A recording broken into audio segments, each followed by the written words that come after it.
ሰላም ጤና ይስጥልን ክብራትና ክብራን የሰዓቱን መረጃዎች ይዘን ቀርበናል። በቅድሚያም ዋናዎቹን እናስቀድም። ተወዳጅ ታዋቂና ዝነኛ ሰዎች መኪናቸውን የነዱ ሆስፒታል ሄደው በአስክሬን ሳጥን መመለስ መፍትሄ ያልተገኘለት እንቆቅልሽ ሆኖ ቀጥሏል። አርቲስት ማዲንጎ አፈወርቅ፣ አርቲስት ታምራት ደስታ፣ ሌሎችም በርካታ አርቲስቶች አሁን ደግሞ እጅግ ተወዳጁ የብዙ ተሰጥኦ ባለቤቱ አርቲስት ነጻነት ወርቅነህ ይህ መፍትሄ ያልተገኘለት ከሆስፒታል የሚነገረው ድንገተኛ መርዶ አይደለም ቤተሰብ የኢትዮጵያ ሕዝብ መቀበል ከብዶታል። ለዚህም ነው የነጻነት ህመም እንደዚህ በድንገት ለሞት አይዳርግም ስትል ባለቤቱ የተናገረችውም። ጠዋት ተደዋውለን ስራ ልገባ ነው ብሎኝ ነበር ብላለች። አስፈላጊ ምርመራ እንዲደረግም ጠይቃ ነበረም። የአርቲስት ነጻነት ወርቅነህ የአስክሬን ምርመራ ውጤት ምን ይመስላል? ይህ ጥያቄ የብዙዎች ጥያቄ ነው። ታዲያ ፖሊሶች የአስክሬን ምርመራ ውጤት ላይ ምን አሉ? ይህ ቪዲዮ ምላሽ ይኖረዋል።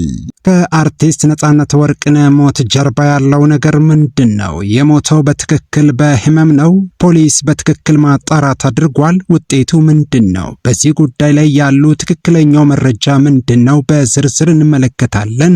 እስከ መጨረሻው አብራችሁን ቆዩ። ለቻናሉ አዲስ ከሆናችሁ ሰብስክራይብ በማድረግ ወቅታዊ መረጃዎችን በፍጥነት ማግኘት ትችላላችሁ። በአዲስ አበባ ኡራኤል አካባቢ በ1975 ዓመተ ምህረት ተወልዶ ያደገው አርቲስት ነጻነት ወርቅነህ ገና የሁለተኛ ደረጃ ተማሪ ያለ የህይወት ጥሪውን ለይቶ በማወቅ ለሚወደው የቲያትርና ጥበብ ራሱን የሰጠና በዚህም ለከፍተኛ ደረጃ የደረሰ አርቲስት ነበረም። ተዋናይ፣ ኮሜዲያን፣ የቴሌቪዥን ፕሮግራም አዘጋጅና አቅራቢ አርቲስት ነጻነት ወርቅነህ በኢትዮጵያ የፊልምና የቴሌቪዥን ታሪክ ውስጥ የራሱን ልዩ የሆነ የአቀራረብ ስልትና የትወና ጥበብ በማሳየት የሚታወቅ ባለሙያ ነበረም። ገና የሁለተኛ ደረጃ ተማሪ ሆኖ የራሱን ቲያትር በመደረስና ሴት ገጸ ባህርን ወክሎ በመተወን ጭምር ተስጦን ያሳየው አርቲስት ነጻነት ወርቅነህ ይህን ችሎታውን በጥዋት የተረዱት የአማርኛ መምህሩ ቲቸር ተሻለ ካበረታቱት በኋላ በቲያትር ሙያ እንደገፋበት በተለያዩ መድረኮች ሲናገር አድምጠነዋል። በዩኒቨርሲቲ የቲያትር ክፍል ቆይታውም ከመምህራኑ ልዩ ድጋፍና አድናቆት የሚቸረው ወጣት አርቲስት ነጻነት እስከ ዕለተ ሞቱ ድረስ ሙያውን ለማሻሻል የሚጥር ድንቅ አርቲስት እንደሆነ የሙያ አጋሮቹ ይመሰክራሉ። የኪነ ጥበብ አጀማመሩን ሲናገር እንደተሰማው ነጻነት ወደ ጥበቡ ዓለም የገባው ገና በወጣትነቱ ሲሆን በተለይም በኮሜዲ ስራዎቹ የብዙዎችን ትኩረት መሳብ ችሏል። ከሰራቸው ስራዎች መካከል ፍሬሽማን፣ ያንቺው ሌባ፣ FBI፣ ባለቀለም ህልሞችና ሌሎችም ይጠቀሳሉ። ነጻነት በተለይ የቴሌቪዥን ኢንዱስትሪን ከተቀላቀለ በኋላ ስራዎቹ በኢቢኤስ ቴሌቪዥን ላይ የቤተሰብ ጨዋታ የተሰኘውን እጅግ ተወዳጅ ፕሮግራም ከባልደረቦቹ ጋር በመሆን ሲያዘጋጅና ሲያቀርብ ቆይቷል። ይህ የቤተሰብ ጨዋታ ፕሮግራም በተለይ ከፍተኛ የህዝብ ተቀባይነት ያስገኘለት ሲሆን ከህፃን እስከ አዋቂ የፕሮግራሙ አድናቂ ብቻ ሳይሆን በግንባርና በየቤቱ ተሳታፊ የሆነበት ነው። ነጻነት በጥያቄና መልሶች አጋጣሚ ድንገት የሚፈጥራቸው ቀልዶች በእጅጉ ሳቅን የሚጭሩ ናቸው። ይህ ፕሮግራም በኢትዮጵያውያን ዘንድ ከፍተኛ ተቀባይነት እንዲኖረው የእርሱ ጨዋነት የተሞላበት አቀራረብና ቀልድ ትልቅ ድርሻ ነበረው። ሌላው ቀርቶ በተለየ የንባብ አቀራረብ የሚሰራቸው ማስታወቂያዎች በሌሎች ያልታዩ ልዩ መታወቂያዎቹ ነበሩ። ነጻነት በስብዕና በስራ ባልደረቦቹ ዘንድ ተወዳጅ ሲሆን በትህትናው ለስራ ባለው ትጋትና ሁልጊዜም ሰውን ለማስደሰት ባለው ዝግጁነት የሚወደድ እንደሆነ መላው የኢቢኤስ የስራ ባልደረቦቹ ይመሰክሩለታል። በዋሽንግተን ዲሲ የነጻነት ወርቅነህ መታሰቢያ መርሃ ግብር ላይ ከተነገሩ ታሪኮች ውስጥ አንጀትን የሚበላውና የነጻነትን ማንነት ግልጽ አድርጎ የሚያሳየው የዶክተር መምህር ዘበነ ለማ የተናገሩት እውነት ነው።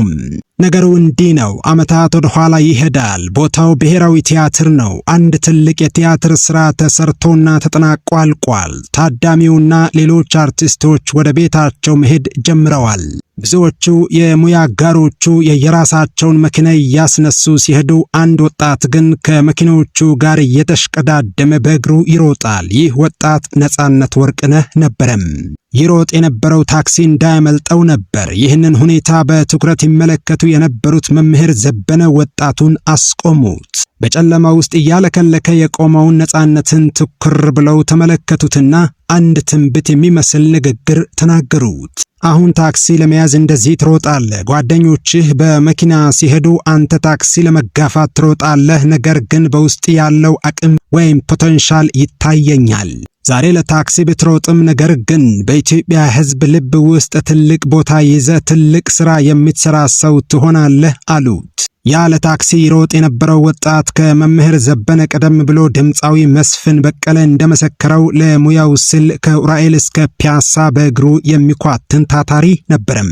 ዛሬ መምህሩ እንዳሉት ሆኗል። ነፃነት በታክሲ ተራ ሳይሆን በሕዝብ ልብ ውስጥ ትልቅ ዙፋን ዘርግቶ አርፏል። ያ የድካም ሩጫው ለድል በቅቶ በመጨረሻም ወደማይጠወልገው የክብር ዓለም አሻግሮታል። ከነፃነት ወርቅነህ ህልፈት ጀርባ ያለው መራራ እውነት ያለፉት ጥቂት ቀናት ለኢትዮጵያ የጥበብ ቤተሰቦችና ለአድናቂዎች ከባድ ነበሩ። በሳቅና በደስታ የምናውቀው መድረክና ስክሪን የሚያሞቀው ተወዳጁ ኮሜዲያን ነፃነት ወርቅነህ በድንገት መለየቱ ሁላችንንም አስደንግጦናል። ሰይፉ ፋንታሁን በቅርቡ ስለዚህ አሳዛኝ ክስተት ሲናገር ያነሳው ነጥብ ግን የብዙዎቻችንን የልብ ትርታ የሚነካ ነበረም። ሕይወት መቀጠል ስላለበት መጥተናል፣ ግን አንድ የገባኝ ነገር አለ ይላል ሰይፉም። ትዝ ይላችኋል ታላቁ ደራሲ ከበደ ሚካኤል በግጥሙ እንዲህ ብሎ ነበረም፣ ሕፃን መወለዱ አርጅቶ ሊሞት ነው። ጥንት ተፈጥሮ የራሷ የሆነ ቅደም ተከተል ነበራት። ሕፃን ይወለዳል፣ ያድጋል፣ ያረጃል፣ ከዛም በክብር ወደ ፈጣሪው ይሄዳል። የጋሽ ስብሃት መጽሐፍ ገጸ ባህሪ አጋፋሪ አንዳሻው ሽማግሌ ሆነው ፈረስ ላይ ተቀምጠው ሞት መጣ ሲባሉ የሚፈረጥጡት ለዚህ ነበረም። አርጅተው ሕይወትን ጠግበው ለማየት በመጓጓታቸው ዛሬ ግን ያ የለመድነው ሰንሰለት ተበጣጥሷል። መውለድ አለ፣ ማደግ አለ፣ ማርጀት ግን ከታሪካችን ውስጥ እየጠፋ ነው። ተወዳጁ ነፂን ጨምሮ በርካታ ወጣቶች ገና ሳይጠግቡ ገና ሳይሸመግሉ በለጋነታቸው ሲቀጩ እያየን ነው። ምን አጥፍተን ይሆን ሲል ይጠይቃል ሰይፉ። በእምነታችን ከዳግም ሐዘን ይሰውረን ብለን መጸለይ ግድ የሚልበት ዘመን ላይ ደርሰናል። ማርጀትና መሸምገል ዛሬ ብርቅ እየሆኑ ነው። ሞት ለማንም አይቀርም። ነገር ግን ፈጣሪ አርጅቶ ለመሞት የልጅ ልጅ ለማየት ያብቃን። ይህ አሳዛኝ ወቅት የምንማማርበት ይሁን። ሕይወት አጭር ናትና ለምንወዳቸው ሰዎች ፍቅራችንን ዛሬ እንግለጽ። ለኮሜዲያን ነፃነት ወርቅነህ ነፂ ነፍሱን ይማርልን፣ ለቤተሰቡና ለወዳጆቹ መጽናናትን እንመኛለን በማለት በኢትዮጵያ ቀዳሚ የሆነው ቶክሾ አቅራቢ ሰይፉ ፋንታሁን ሐሳቡን ቋጭቷል።